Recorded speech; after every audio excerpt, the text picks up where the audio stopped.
Welcome to Not Milk Never Milk. Subscribe if you're lactose intolerant. In this video, I will explain how to fill out Form 1099. First, it's crucial to understand that Form 1099 is used to report various types of income other than wages, salaries, or tips. You'll need to determine which specific 1099 form applies to your situation, such as a 1099 NEC for non-employee compensation.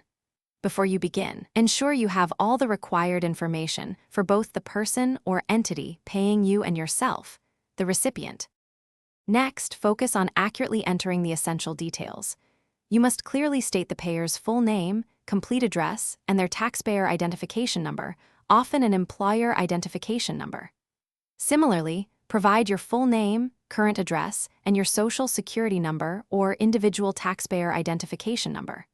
For non-employee compensation, the total amount received, if over $600, goes into Box 7 on the 1099 NEC form. When filling out the form, pay close attention to the specific boxes for different income types.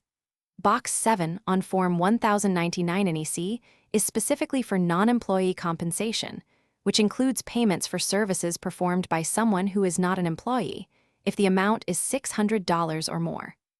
Other 1099 forms, like the 1099 MISC, have different boxes for reporting income such as rents, royalties, or other miscellaneous income.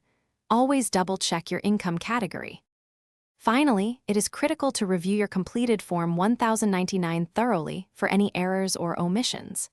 Accuracy is paramount to avoid issues with the Internal Revenue Service. Once verified, you must distribute copies, one to the recipient, one to the IRS, and retain one for your own records. The deadline for providing the recipient copy is generally January 31st, with the IRS copy due a few weeks later, usually by the end of February. Thanks for watching. If this was helpful, leave a like and consider subscribing. See you next time.